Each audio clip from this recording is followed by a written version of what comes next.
Vamos dar início ao conteúdo sobre vigas simples isostáticas. Esse conteúdo está dentro da disciplina de Teoria das Estruturas 1. O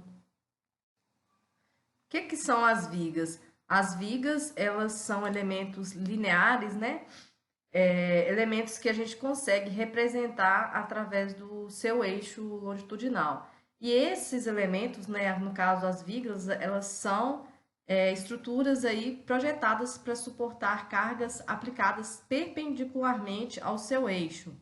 Então essas cargas, né, ela produz então aqui uma flexão do elemento estrutural, que, né, vai dar aqui o momento fletor e também, como é uma carga transversal ao eixo da viga, né, perpendicular ao eixo da viga, ela produz também a força cortante.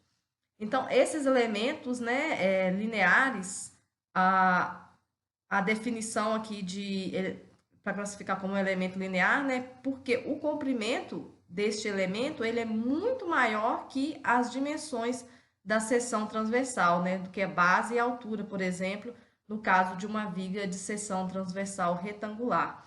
Em geral, esse valor aqui é 10 vezes maior, né? Na ordem de 10 vezes maior. É inclusive uma proporção muito usada, às vezes, no pré-dimensionamento de vigas de concreto armado, que em geral, quando você tem aí um vão, por exemplo, de 5 metros, você adota aí no pré-dimensionamento uma viga com altura aí. Então, vamos estudar um pouquinho mais desses esforços que surgem aí nos elementos de viga, né? Basicamente, momento fletor e força cortante. Então, o momento fletor, né? Ele é o esforço que age na tentativa aqui de fletir, né? Ou dobrar aqui o elemento estrutural, no nosso caso aqui uma viga. Então, aqui está mostrando, né? O momento fletor aqui aplicado nas extremidades de uma viga biapoiada e como que ficaria a estrutura deformada dessa viga aqui, ó, em pontilhado aqui branco, tracejado branco. Então, observa que para essa situação aqui, com esse momento fletor aplicado nesse sentido, a gente vai ter tração nas fibras inferiores e compressão nas fibras superiores. Esse, inclusive, é um momento fletor que a gente, pela convenção adotada na disciplina, a gente considera que esse momento fletor é positivo, né? Essa simbologia que ele traciona embaixo, né? E comprime em cima. Além disso, quando a gente for desenhar os gráficos de diagramas de esforços solicitantes, né? No diagrama de momento fletor, o momento é representado do lado que está tracionando. Então, nesse caso aqui, como a tração está no lado de baixo, então o eixo positivo do momento é representado na parte de baixo do gráfico. Em relação ao esforço cortante, né, um esforço aqui que vai agir na seção transversal, né, perpendicular ao eixo longitudinal da viga, né, é o esforço que age aqui na face da viga na tentativa de fazer deslizar uma face sobre a outra, né? Então, por isso que é cortante, né? Vai como se fosse cortar aí, né? A separar as duas faces da viga. A nossa convenção de sinais aqui na disciplina, né? Cortante positivo tende a girar a seção transversal no sentido horário. Então, aqui, essa é a representação aqui do esforço cortante positivo. Observem que essas setas, né, uma para cima e uma para baixo, aqui para cima na esquerda e para baixo na direita, fazem com que essa seção gire no sentido horário. Então, essa é a convenção também que a gente usa para traçar o gráfico do diagrama de esforço cortante. Quando eu estiver olhando pela esquerda, o positivo vai ser para cima. Quando eu estiver olhando a viga pela direita, positivo é o cortante para baixo. E agora a gente vai classificar as estruturas, né? O conteúdo aqui é sobre vigas isostáticas, mas a gente sabe que existem três tipos de estruturas em relação à estaticidade: estruturas hipostáticas, estruturas isostáticas e estruturas hiperestáticas. Então a gente vai entender um pouquinho dessas para dar uma noção maior quando a gente vê uma estrutura, entender melhor como ela funciona. Então, hipoestáticas são estruturas que não estão em equilíbrio, né?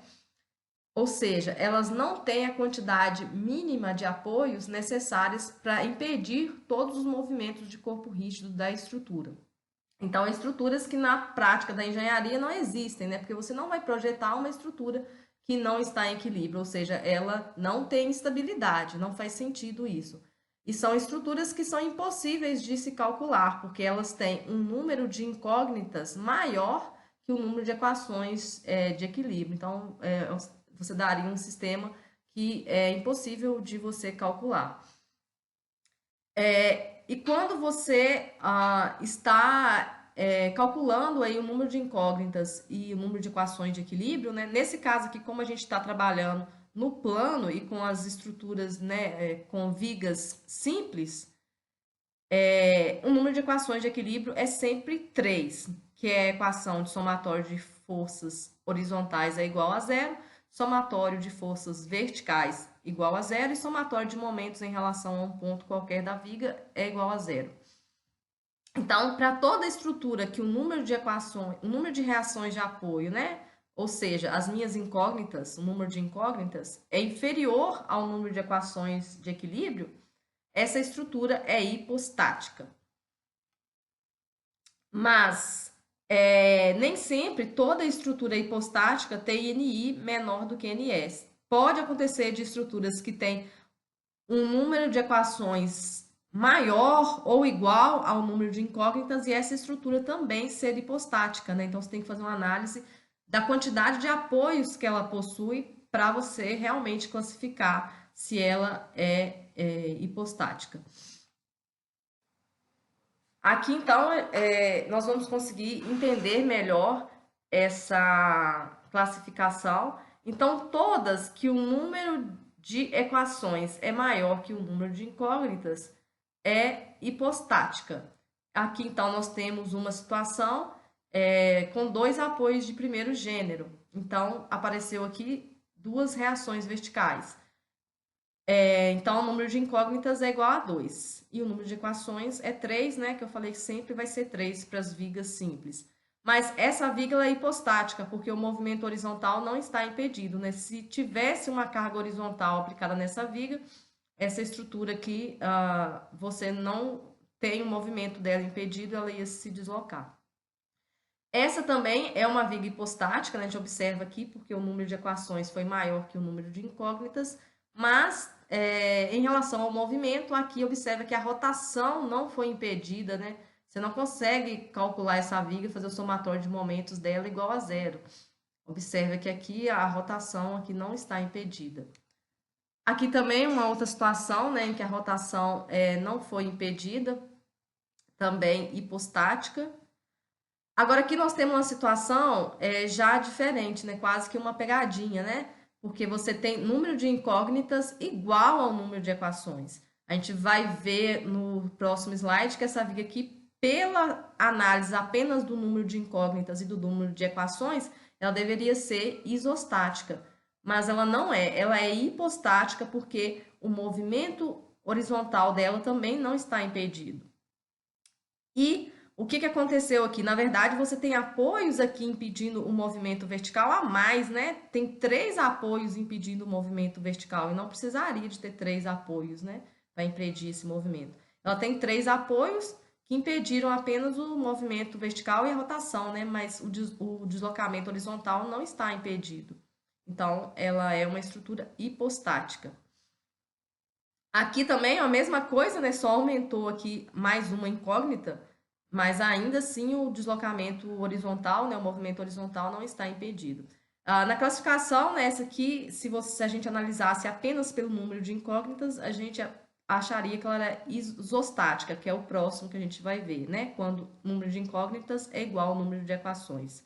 Essa aqui, pela análise do número de equações e número de incógnitas, ela seria hiperestática, né? A gente vai ver também na sequência, né? Hiperestática, quando o número de incógnitas é maior que o número de equações. Então, isostáticas, conforme eu comentei, número de incógnitas é igual ao número de equações. são estruturas que estão em equilíbrio, né? São estruturas, no caso, estáveis. E a condição delas é que o número de apoios é o estritamente necessário para impedir os movimentos de corpo rígido. Você tem ali o número de apoios mínimo necessários para impedir aí os movimentos de corpo rígido da estrutura. Mais uma vez, né, toda a estrutura que ela é isostática, ela tem um número de incógnitas igual ao número de equações. Mas nem toda estrutura que tem número de incógnitas igual ao número de equações é isostática. A gente viu isso já no slide anterior, né? Que nós tínhamos uma estrutura hipostática e ela tinha número de incógnitas igual ao número de equações. Então, reforçando mais uma vez, para classificar as estruturas, não basta apenas olhar o número de incógnitas e o número de equações. Você tem que fazer uma análise também se a quantidade de apoios é suficiente para impedir todos os movimentos de corpo rígido. Alguns exemplos, né, de uma estrutura isostática, número de equações igual ao número de incógnitas, e ela é isostática porque aqui foi impedido todos os movimentos de corpo rígido. Mais uma situação, né, número de equações igual ao número de incógnitas, né, 3 reações de apoio, então 3 incógnitas. Esse aqui é quase que o mesmo exemplo, né? Esse exemplo e esse são parecidos. Eu apenas aqui peguei o deslocamento vertical desse apoio e representei aqui num outro ponto, né? O impedimento dele em um outro ponto. Então, também é uma estrutura isostática. Aqui também é outra estrutura isostática e aqui uma estrutura, uma viga engastada e livre, também isostática. Em relação aqui às vigas isostáticas, né? A gente vai ter os dois casos clássicos, né? Que é a viga engastada e livre e a viga aqui biapoiada. São basicamente os dois casos clássicos. E aqui pode ser biapoiada com balanço ou sem balanço, né? Mas continua sendo uma viga biapoiada. Que são esses exemplos aqui, né? Viga simplesmente apoiada, né? Ou viga biapoiada, vai ter um apoio fixo, né? E um apoio no caso aqui a gente chama de apoio de segundo gênero, e um apoio móvel, que é o apoio do primeiro gênero. A viga engastada e livre, ela tem apenas um engaste, né? Porque o engaste, ele já impede aqui todos os movimentos de corpo rígido. Impede deslocamento vertical, impede deslocamento horizontal e impede giro. A viga simplesmente apoiada, né, com uma extremidade aqui em balanço. Então, aqui pode ter uma, né, ou duas extremidades em balanço. O balanço pode ser à esquerda, o balanço pode ser à direita, ou pode ser nos dois lados. E o último caso aqui das estruturas, né, em relação à estaticidade, são as vigas hiperestáticas. Elas têm mais incógnitas do que equações, ou seja, elas têm apoio em quantidade maior do que o necessário para impedir os movimentos de corpo rígido, né, e garantir o equilíbrio. Então, o equilíbrio nessas estruturas ele é mais do que estável, porque elas têm apoios a mais do que o necessário. Toda a estrutura hiperestática, ela tem um número de reações de apoio, né, que são as incógnitas. Então, ela tem um número de incógnitas maior que o número de equações de equilíbrio. Mas nem sempre que você tem um número de incógnitas maior que o número de equações, a estrutura é hiperestática. Inclusive, nós vimos no slide anterior uma estrutura que tinha número de incógnitas maior que o número de equações e era hipostática. Alguns exemplos aqui, né? Então, essa estrutura aqui já é uma estrutura um pouquinho mais complexa, porque ela não é uma viga simples, né? Seria aqui uma viga composta, né? Tem uma rótula aqui no centro. Toda vez que tem uma rótula, a gente aumenta uma equação de equilíbrio, né? Porque o somatório de momentos aqui nesse ponto, ele tem que ser zero. Então, se a gente faz aqui a condição dessa estrutura, né, a gente vai ter que número de incógnitas igual a 6, porque são 3 reações, né, nesse apoio, 3 reações no outro apoio. Número de equações de equilíbrio igual a 4. As 3 equações clássicas do equilíbrio, né, e mais uma equação aqui na rótula. Estrutura aqui 2 vezes hiperestática, G igual a 2. Uma terceira estrutura aqui, uma segunda estrutura, desculpa, é essa viga aqui, né? Ela tem três apoios. Então, aqui, se você fizer as continhas, o grau de hiperestaticidade dela é igual a 1. Ela tem um apoio a mais, né? Para ela ser aqui simplesmente isostática, né? Não precisaria aqui de um desses apoios de primeiro gênero, né? Tem dois apoios de primeiro gênero, um deles está sobrando. O terceiro caso aqui, também uma viga com grau hiperestático igual a 1, ela também tem um deslocamento vertical a mais aqui que foi impedido, né? Esse apoio aqui poderia ser de primeiro gênero. O quarto caso aqui, também hiperestática, né? O grau hiperestático igual a 1. Esse apoio aqui na extremidade direita também não precisaria dele, né? Para ela ser isostática, poderia ser apenas um engaste. Então, esse apoio aqui também está a mais nessa estrutura. Ou também, se a pessoa pensar de uma outra forma, esse engaste aqui poderia ser um apoio de segundo gênero. Poderia ter o giro nesse ponto liberado e aí seria uma viga biapoiada, também isostática. Agora vamos entender um pouquinho sobre os carregamentos, né? Relembrando. Então, aqui nós temos um carregamento concentrado, né? É uma carga aplicada num único ponto e a unidade é a unidade de força, né? Quilonewton, Newton, kgf. Ao longo do curso aqui a gente vai trabalhar com a unidade de quilonewton.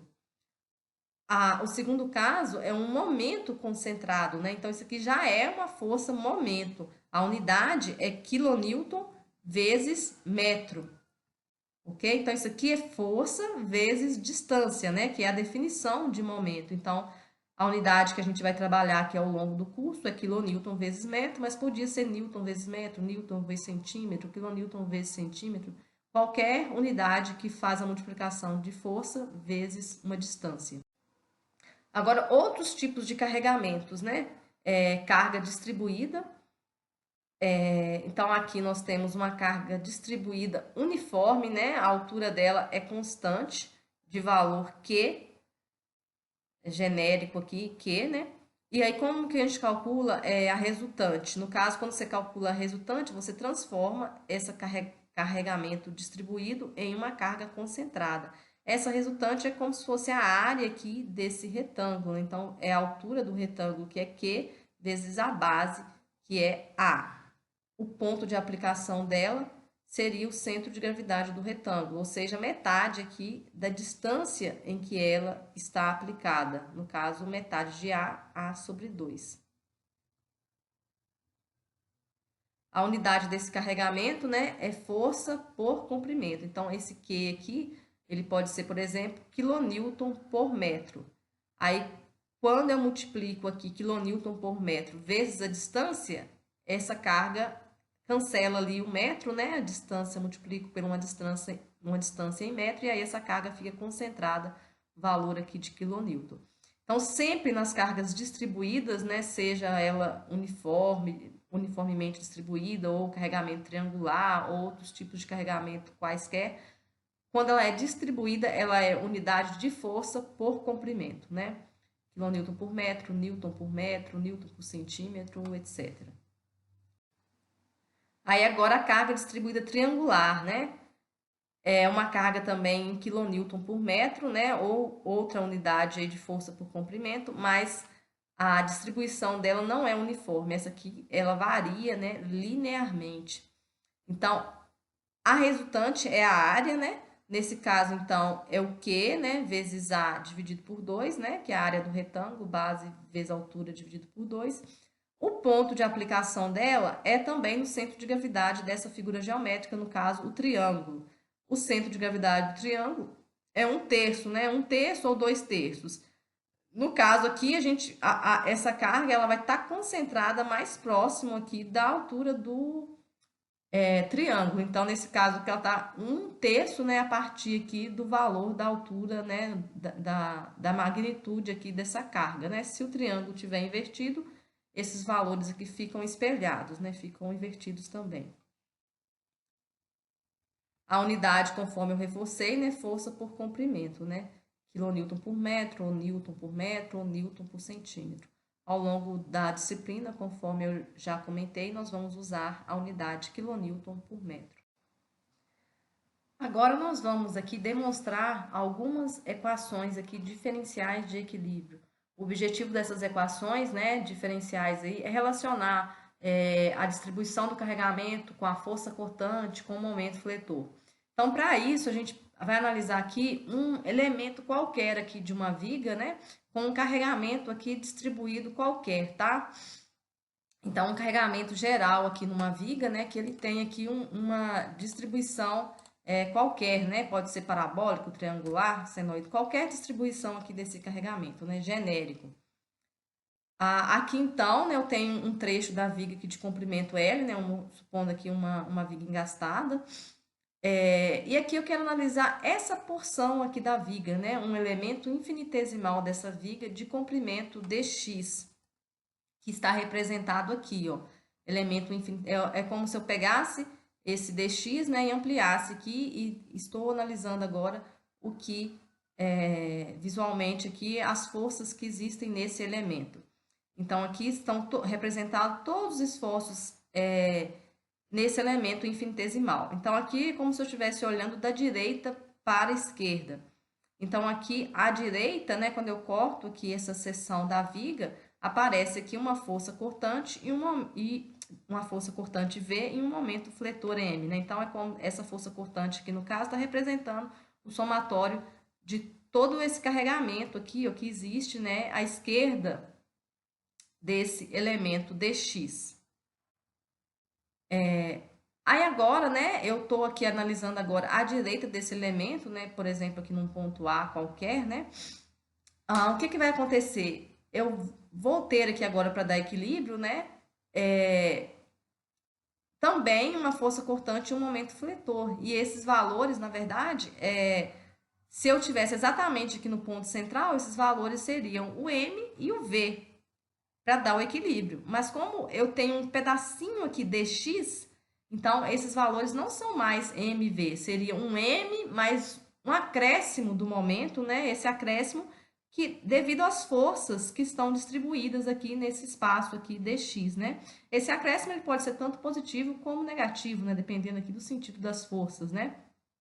Da mesma forma, o cortante é também, né, o cortante que você tinha na sessão anterior, mais um pequeno acréscimo aqui que a gente chamou aqui de dV, né? Um diferencial aí, um infinitésimo também de cortante. O que nós vamos fazer agora? Nós vamos pegar essa porção de viga, né, que ela está em equilíbrio, e vamos calcular, fazer aplicar as equações de equilíbrio para esse pedacinho de viga. Então, vamos começar fazendo o somatório de forças verticais para esse pedacinho de viga. Então, estão aqui, né, os cálculos. Eu vou considerar positivo para cima. Então, se eu analisar aqui todas as forças verticais que estão nessa viga, né, eu tenho V e tenho aqui esse carregamento distribuído. Esse carregamento distribuído, ele tem uma distribuição qualquer, conforme eu comentei no início. Eu não sei se ele é segundo grau, se ele é terceiro grau, talvez ele seja até uniforme, triangular. Ele aqui está genérico. Mas vocês concordam que quando eu analiso um pedacinho bem pequeno dessa viga, esse carregamento, ele é como se fosse uniforme, né? Porque é tão pequenininho aqui que a variação aqui é mínima de uma extremidade até a outra, porque eu estou analisando um infinitésimo. Então, aqui, nessa análise aqui no elemento infinitesimal, a gente aproxima aqui esse carregamento para uma distribuição uniforme. Então, aqui, fazendo o equilíbrio do cortante, vai ficar, então, V, positivo para cima, né? Menos Q, porque está para baixo, vezes dx. Então, achei aqui a resultante desse carregamento. Aqui na outra extremidade tem também outro cortante, né? Que no caso é negativo também, está para baixo, né? Menos V mais dV aqui, coloquei até entre parênteses, né? Isso aqui tem que ser igual a zero, porque esse pedacinho da viga está em equilíbrio, né? Aí, fazendo aqui as devidas transformações, né? Aqui vai anular o valor de V, né? Porque o V positivo vai cancelar aqui com esse V do outro lado que está negativo, né? reorganizando aqui, eu chego nessa equação diferencial.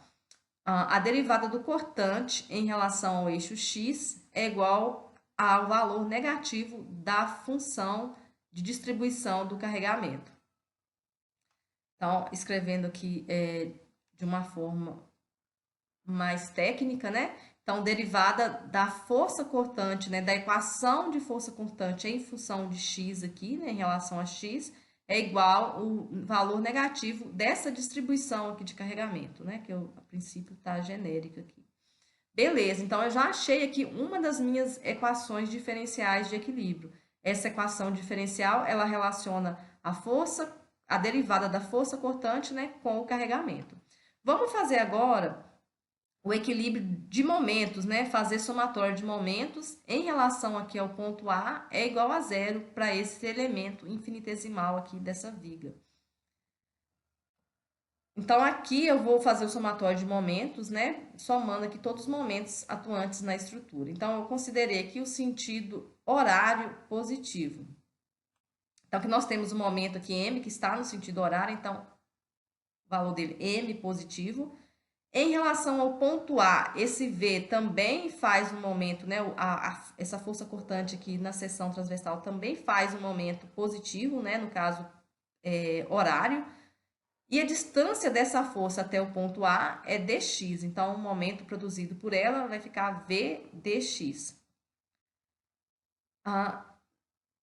Tenho agora esse carregamento distribuído que o carregamento agora já gira essa seção aqui transversal, esse elemento, né, de viga em relação ao ponto A, ele gira no sentido anti-horário. Então, ele vai entrar negativo.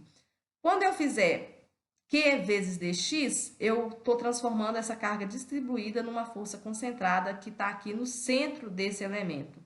Então, Q dx. Qual que é a distância dessa força concentrada, né, até o ponto A? Como ela está no centro, ela está na metade, então seria vezes dx dividido por 2. Então, aqui eu fiz o momento para esse carregamento distribuído Q, né? Q dx achei a resultante, dx sobre 2 é a distância dessa resultante até o ponto A. Tenho um momento concentrado aqui, numa força de momento aqui na extremidade direita. Então, vai entrar, ele é negativo, ele está girando no sentido anti-horário. Então, entra menos m mais dm igual a zero, porque o v mais dv, ele não faz momento em relação ao ponto A, porque ele está em cima do ponto A distância dele desse ponto é zero. Então, nem escrevi aqui na equação. Agora, aqui, reorganizando essa equação, né, os momentos vão cancelar, m e menos m aqui cancela. Essa parcela aqui também, Q dx ao quadrado sobre 2, ela é desprezada porque dx já é um infinitesimal, é muito pequeno. Vezes ele mesmo fica um valor muito menor ainda, né? Se vocês pegarem, por exemplo, aí, ó, 0,001 vezes 0,001 dá um valor infinitamente menor, né? Dá um valor muito menor. Então, isso aqui dá uma parcela que ela é muito pequenininha, e isso aqui, comparando com os outros valores dos outros elementos dessa equação, essa parcela ela pode ser desprezada. Reorganizando aqui essa equação, né? A gente vai chegar então que dm dx é igual ao valor de força cortante. Ou seja, derivada da equação do momento em relação ao eixo x, né? A x aqui vai ser igual à equação de força cortante. Aqui, então, né, só está escrevendo ela de forma mais técnica, dm dx em relação a x, né, igual à equação de força cortante. Se eu derivar mais uma vez, ó, eu chego nessa outra equação aqui, porque se eu derivar aqui mais uma vez, o momento vira derivada segunda, e aqui vai aparecer derivada do cortante, que vai ser igual ao menos carregamento. Então, basicamente, são essas duas equações que me relacionam aí carregamento distribuído com força cortante com momento fletor. Essas equações, então, me falam o seguinte, que analisando pelo carregamento, a minha distribuição, se eu tenho uma distribuição de carregamento, por exemplo, linear, triangular, né? O cortante, ele é 1 grau acima a equação do cortante. Então, se eu tenho um carregamento que é linear, que é uma reta, né, que é um triângulo, o cortante, então, a equação do cortante vai ser uma equação de segundo grau, né? Então, no caso, o meu gráfico de esforço cortante para um carregamento triangular, ele será parabólico. E o momento é 1 grau acima do cortante, né? Conforme está me mostrando aqui. Então, nesse caso de carregamento triangular, o momento vai ser de segundo grau. Basicamente, então, são essas as informações que a gente precisa para traçar os diagramas de esforços solicitantes. No caso de vigas, é o diagrama de esforço cortante, abreviado aqui por DEC, diagrama de momento fletor, que é o DMF. Então, aqui nós temos algumas situações, né?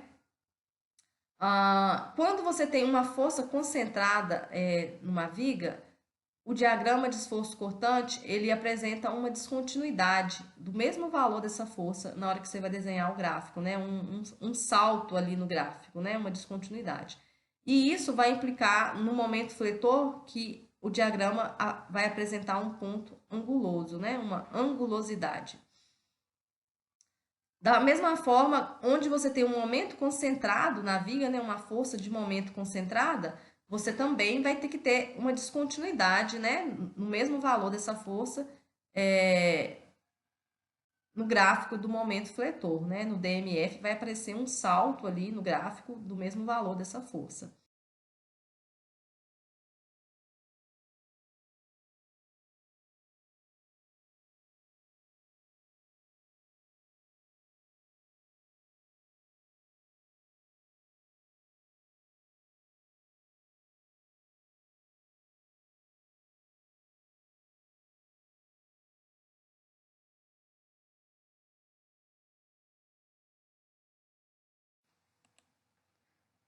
Nos pontos do diagrama de esforço cortante, em que a equação, a curva, né, a reta, a curva aí do esforço cortante, ela passa por zero, ou seja, o valor do esforço cortante é nulo, o que que acontece? Esse ponto representa que a derivada do momento fletor, da equação do momento fletor é igual a zero, né? Uma vez que a derivada do momento fletor é igual à equação do cortante. Se o cortante é zero, significa que a derivada do momento fletor é zero nesse ponto. Ah, o que que significa que a derivada é zero? Que a tangente dessa curva, então, é uma tangente horizontal, ou seja, esse ponto onde o cortante é nulo é um ponto de inflexão, que vai ser um ponto de momento máximo ou de momento mínimo. E, em geral, né, é um ponto aí de momento máximo. Agora, aqui as duas regrinhas básicas aqui para traçar os diagramas, né? Nos trechos em que não há carga distribuída, qual que vai ser o formato dos diagramas? O diagrama de esforço cortante, ele vai ser constante, e o diagrama de momento fletor vai ser uma reta, né? Equação de primeiro grau, vai ser linear. E nos pontos em que, nos trechos, né? Desculpa, nos trechos, né, em que há carga distribuída uniforme, o diagrama de esforço cortante, ele é uma equação de primeiro grau, ou seja, é uma reta, é linear, e o momento é sempre 1 grau acima. Então, nesses trechos onde há carga distribuída, o diagrama de momento fletor vai ser uma parábola, uma equação de segundo grau. Nós vamos estudar agora, então, alguns casos clássicos de vigas isostáticas, né? São vigas simples, biapoiada, com os principais tipos de carregamento, carregamentos mais usuais. Então, o primeiro caso que nós vamos ver é o caso de uma viga com uma carga concentrada. Então, aqui nós temos uma viga, né, biapoiada, um apoio de segundo gênero, outro apoio aqui de primeiro gênero, com uma carga concentrada aplicada aqui no ponto C, que tem aqui as cotas desse ponto, né, em relação aos apoios. Aqui está representado as reações para esses apoios aqui, né, para o apoio de segundo gênero, 2 reações, o apoio de primeiro gênero, 1 reação. Nós vamos começar, então, a fazer o cálculo das reações de apoio. Então, nesse caso, o HA ele vai ser igual a zero, porque não existe força horizontal nessa viga, né? Então, o HA é igual a zero. Vamos fazer somatório de momentos em relação ao ponto B e achar o valor da reação VA. Então, em relação ao ponto B, né, eu estou imaginando que esse ponto B está fixo e faço o equilíbrio das outras forças, né? Então, eu considerei o sentido horário como positivo. Lembrando que isso aqui a gente está aplicando uma igualdade, né? O somatório de momentos em relação ao ponto B é igual a zero. Então, não existe aqui uma convenção para os sinais, né? Eu posso adotar positivo como sentido horário ou positivo como sentido anti-horário. Não faz diferença para o cálculo das reações de apoio o sentido que eu adoto. Porque, como isso aqui é uma igualdade, é como se alguém adotasse o sentido positivo diferente do meu, né? Se adotasse, por exemplo, sentido anti-horário como positivo, a equação dele ficaria multiplicada por -1, mas continua sendo a mesma equação. Então, aqui, qualquer sentido que você adotar vai estar correto aqui para o cálculo do seu momento, né? E outra coisa também, eu imaginei que essas reações vão dar para cima, né, o VA e o VB, por causa que o meu carregamento está para baixo. Mas, a princípio, para uma estrutura mais complexa, você não sabe para qual sentido as suas reações vão estar. Então, esse sentido também, ele é aleatório, né? Você adota em um sentido qualquer para suas reações. E aí, quando você faz esse somatório aqui de momentos em relação a um ponto, o seu sinal que aparecer aqui vai indicar se o sentido que você adotou estava errado ou correto. Então, aqui, né, eu considerei VA para cima e para fazer o equilíbrio dos momentos, né, eu estou adotando o sentido horário positivo em relação aqui ao ponto B. Então, eu observo que o VA em relação ao ponto B, né, como se meu ponto B estivesse fixo e eu apliquei o VA. O VA está girando no sentido horário em relação ao ponto B. Então, ele é positivo. VA vezes a distância dele, né, até o ponto B, L. Estou fazendo somatório de momentos, então eu estou fazendo somatório de forças vezes distâncias. O HA, ele deu igual a zero, mas de qualquer maneira, o HA não faz momento em relação ao ponto B, porque essa força ela passa em cima do ponto B, e neste caso também ela é zero, então não tem importância. A outra força que faz momento aqui em relação ao ponto B, né, é a própria força P. Nesse caso, em relação ao ponto B, o P já gira no sentido anti-horário, que para o sentido que eu adotei como positivo é no sentido horário. Então, vai entrar com sinal negativo aqui, menos P vezes a distância dessa força até o ponto. No caso aqui, B. Isso aqui tem que ser igual a zero. O VB, ele não vai precisar de entrar aqui na equação, porque eu estou analisando em relação ao ponto B. Então, o VB ele não faz momento em relação ao ponto B, porque a distância dessa força ao ponto B é zero. Então, nesse equilíbrio aqui, as únicas forças que fazem momento em relação ao ponto B é o VA e a carga P. Aí, reescrevendo a equação, nós temos que a reação de apoio VA vai ser um valor positivo, né? PB sobre L. Ou seja, o que está me indicando o sinal positivo? Que o VA realmente ele é para cima. O sentido inicial que eu adotei ali está correto. Vamos agora fazer o somatório do momentos em relação ao ponto B e a gente já acha diretamente qual que é o valor da reação VB. Então, somatório de momentos aqui em relação ao ponto A, né? No caso que a gente fez somatório em relação ao ponto A, vamos achar o VB. Somatório de momentos em relação ao ponto A igual a zero. Agora eu já mudei o sentido. Eu não quero mais que o meu sentido horário, que eu tinha adotado inicialmente, seja positivo. Agora eu quero fazer aqui adotando o sentido anti-horário como positivo. Ou seja, então, para o sentido, considerando anti-horário como positivo e em relação ao ponto A, o VB gira essa estrutura no sentido anti-horário. Então, positivo, VB vezes L, que é a distância dela até o ponto A, né? Então, força vezes distância, VB vezes L. O P gira no sentido horário, então vai entrar como negativo, né? Em relação aqui ao ponto A. Então, ficou menos P vezes A.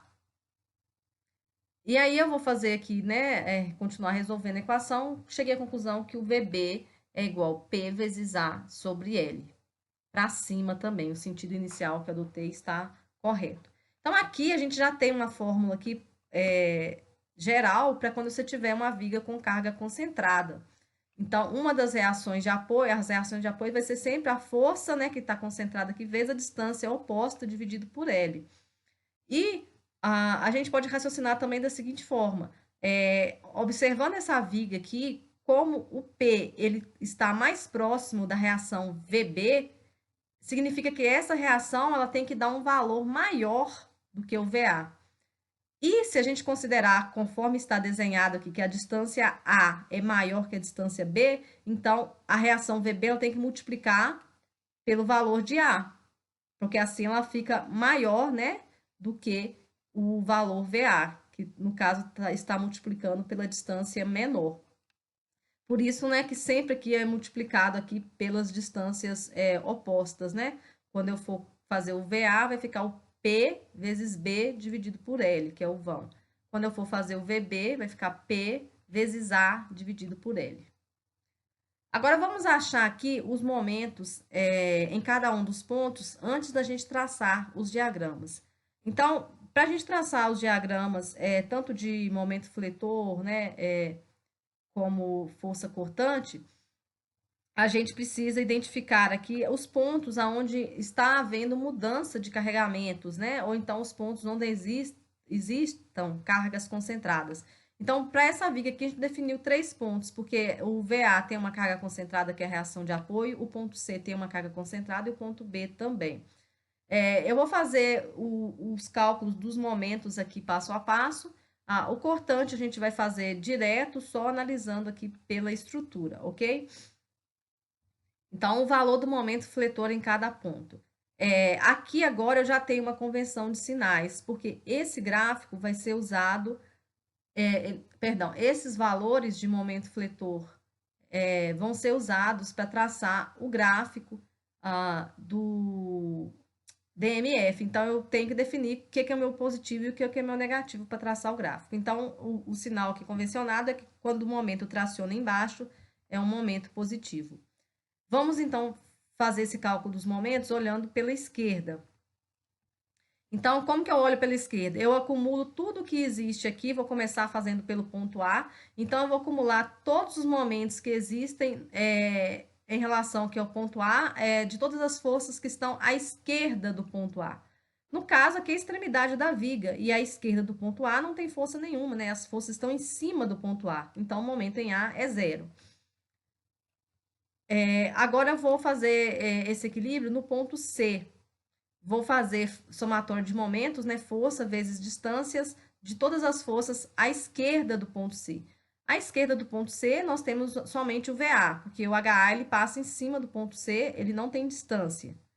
No caso, o VA, a distância dessa força ao ponto C é o valor de A.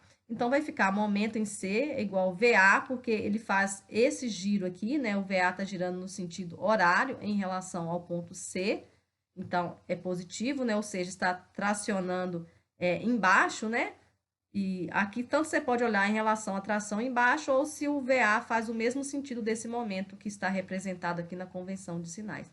Então, o VA traciona as fibras inferiores em relação ao ponto C, e o valor do momento produzido por ele, então, vai ser VA vezes A. Substituindo o valor do VA, né, que é P vezes B sobre L, a gente tem que o momento em C vai ficar PAB sobre L. Vamos concluir todo o raciocínio aqui pela esquerda e calcular o momento no ponto B.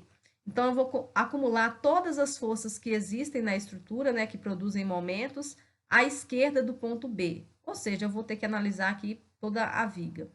Então, vai ficar, em relação ao ponto B, o VA faz momento positivo, né, tracionando embaixo.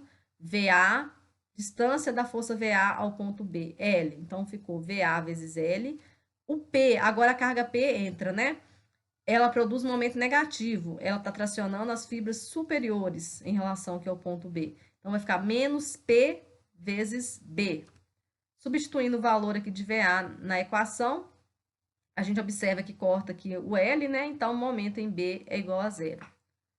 Se a análise tivesse sido feita pela direita, vocês observam que vai dar os mesmos valores. Mas aí, na análise pela direita, eu começo a partir do ponto B. Então, o momento em B é igual a zero, porque é a extremidade da viga. O momento em C vai ser o VB vezes a distância, né? A força P não entra no momento em C, porque ela está em cima do ponto. Então, ficou VB vezes B. E aqui substitui os valores, você observa que o momento em C deu o mesmo valor anterior. Momento em A, para fechar aqui agora a viga, né? Vai ficar VB vezes L menos P vezes A. E aí, fazendo as transformações, eu cheguei que o momento é igual a zero. Agora, vamos desenhar os gráficos de esforço cortante e momento fletor para esta viga. A convenção de sinais, né, para o esforço cortante é essa que está representado aqui. Cortante que gira a seção no sentido horário é positivo. Então, observa que pela convenção, né, a gente vai fazer aqui cortante em A, em C, né, e cortante em B. No ponto C, nós temos que ter dois valores de força cortante, porque aqui tem uma carga aplicada, então vai ter uma descontinuidade nesse ponto. Então, observa que o VA aqui, olhando pela esquerda aqui desse elemento, né, para cima é positivo, né? Então, o valor de VA é o cortante do ponto A positivo, que no caso é P vezes B sobre L. Aí, se você continua caminhando por essa viga, não tem força cortante entre A e C, né? Não tem carga transversal nessa viga. A força cortante aparece aqui no ponto C. Então, aqui vai ter o salto, né? Que a gente falou lá, que é uma descontinuidade. Então, esse salto, ele é o valor aqui da força P, né? Essa magnitude aqui é a força P.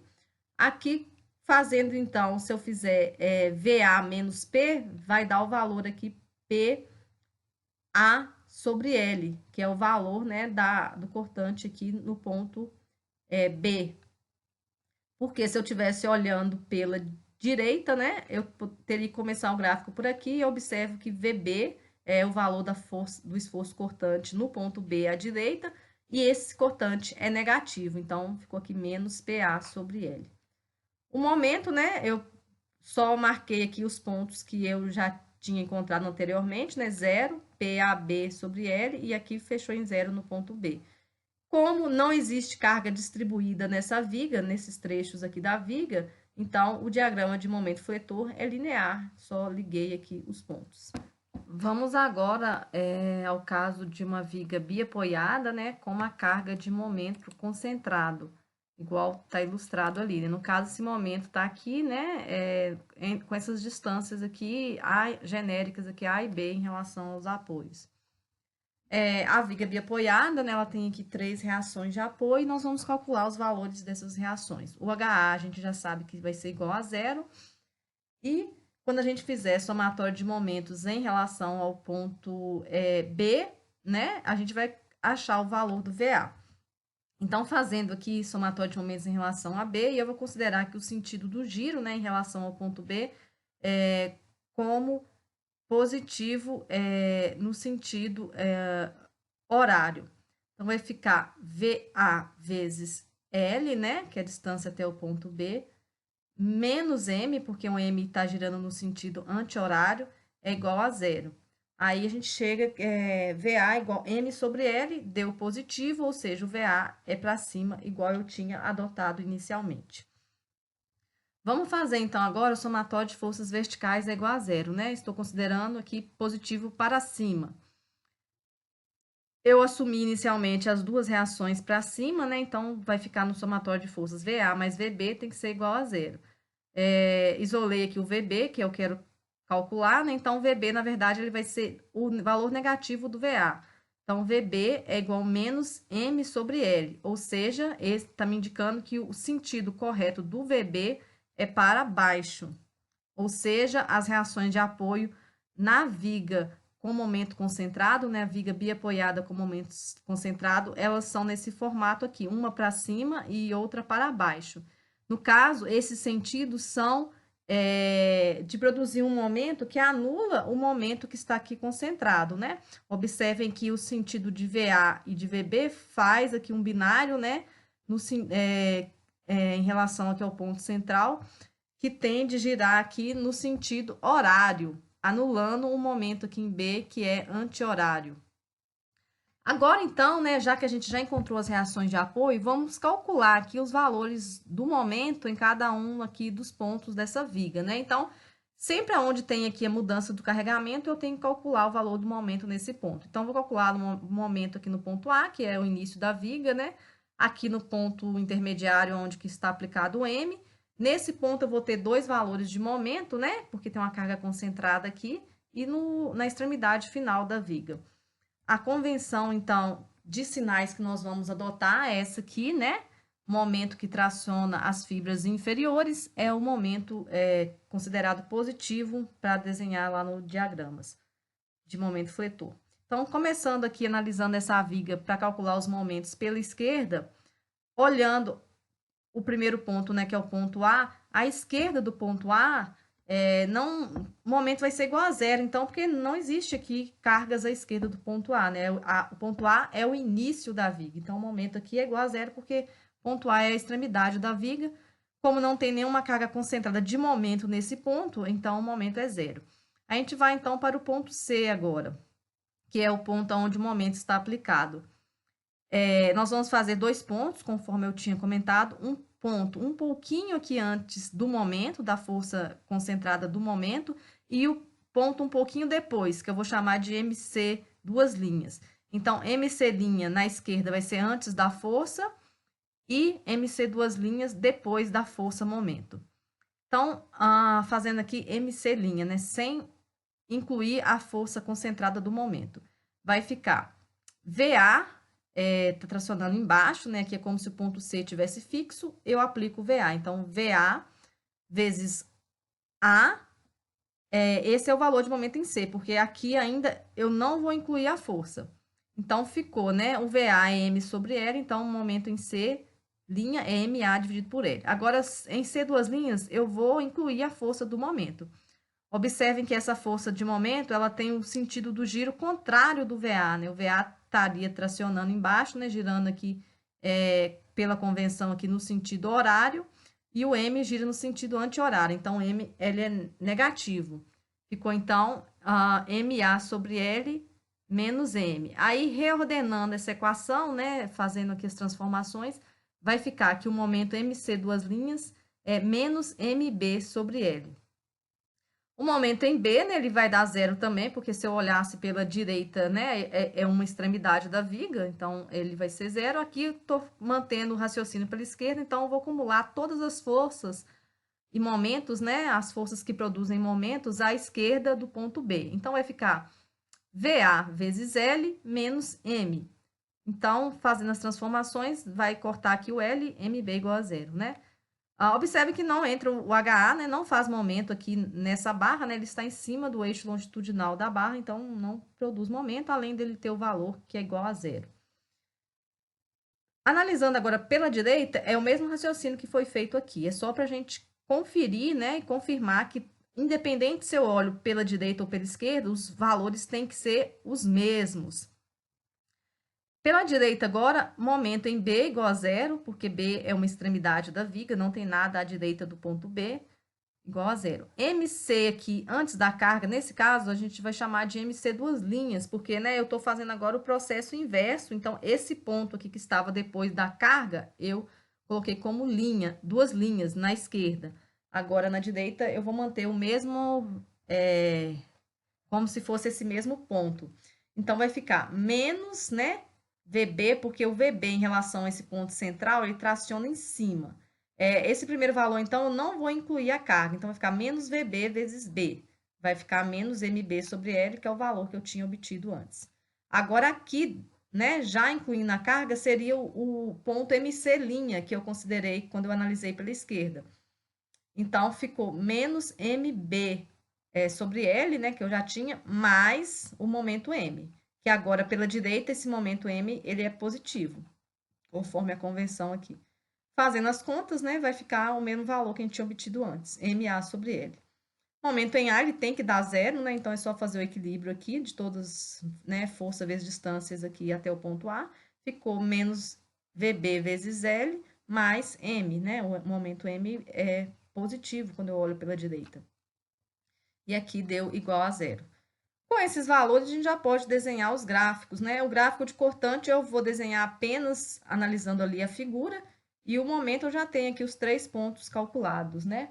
Cortante, então, é só olhar a força cortante que eu tenho aqui, ó, ao longo da viga. Então, no ponto A, eu tenho uma força aqui transversal, né? O VA, que produz força cortante.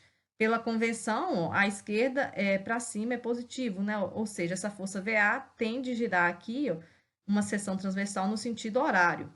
Então, o valor de VA é M sobre L, então positivo M sobre L, e eu caminho por toda a viga, não tem mais força, né? Só vai ter a força aqui VB, que é como se fosse, né, VA menos VB, vai zerar aqui no ponto B. O valor do esforço cortante nessa viga, ele vai ser constante, positivo, igual a M sobre L, que é o valor da reação de apoio. O momento, eu vim aqui e marquei os pontos que eu já tinha calculado antes, né? Momento em A, 0. Momento em C', MA dividido por L, né? Positivo. O gráfico de momento, ele é desenhado do lado que está tracionando.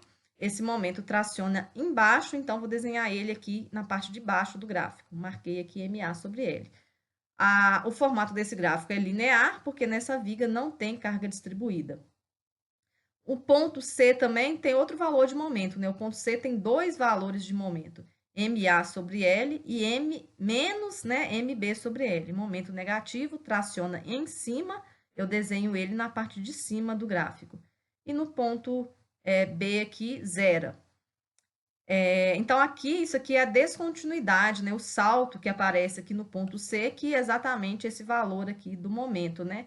É M, A mais B dividido por L, né? Aí, A mais B igual a L, vai ficar M. Esse comprimento aqui é M. Agora, eu vou fazer, né, a viga biapoiada com carga uniformemente distribuída, né? Um carregamento aqui, unidade de força por comprimento, né? Por exemplo, quilonewton por metro. Então, uma carga de altura aqui constante, né? Então, um carregamento distribuído aqui uniforme. Essa viga, ela tem 3 reações de apoio, conforme a gente já viu, né? Eu estou assumindo aqui os sentidos, né, de VA positivo para cima, né? Desculpa, os sentidos para cima, para anular aqui esse carregamento distribuído, né? A resultante desse carregamento distribuído é o valor aqui do carregamento vezes a distância que ele está distribuído, então vai ficar Q vezes L. O cálculo das reações de apoio, né? O HA é zero, não tem força horizontal na viga. Vamos fazer aqui somatório de momentos em relação ao ponto B, né? Vai dar o valor do VA. Se eu fizer somatório aqui de momentos em relação ao ponto A, eu vou achar o VB. Na verdade, né, como essa viga é simétrica, a força concentrada vai ficar bem aqui no centro, né, seria o centro de gravidade aqui desse retângulo, que representa a distribuição do carregamento. Cada reação de apoio, então, pega metade dessa força, ou seja, Q vezes L sobre 2. Agora, nós vamos calcular o momento fletor em cada ponto, né? Então, aqui, para fazer isso, nós vamos analisar a viga aqui em 3 pontos nesse caso, tá? No ponto A e ponto B, que são as extremidades, mas também, para esse caso dessa carga distribuída, a gente também vai fazer uma análise aqui no ponto C, né? Seria aqui metade do comprimento, para a gente ver qual que é o valor desse momento, que vai ser o nosso momento máximo. Então, pela esquerda aqui, analisando o ponto A, a gente sabe que o momento é zero, porque é o início aqui da viga. Agora, no ponto C, pela esquerda também, fazendo análise, né, seria o equilíbrio desse elemento aqui. A resultante para esse trechinho vai ser Q vezes L dividido por 2, né? Porque no caso aqui seria o carregamento que está agindo aqui na metade, né? L sobre 2. Então, Q vezes L sobre 2 é a resultante. E o ponto de aplicação dela, né, seria metade do vão, ou seja, L sobre 4. Esse Q vezes L sobre 2 que está representado aqui é a reação VA. Então, vou fazer o equilíbrio aqui para esse elemento, né? Fazendo o momento aqui em relação ao ponto C.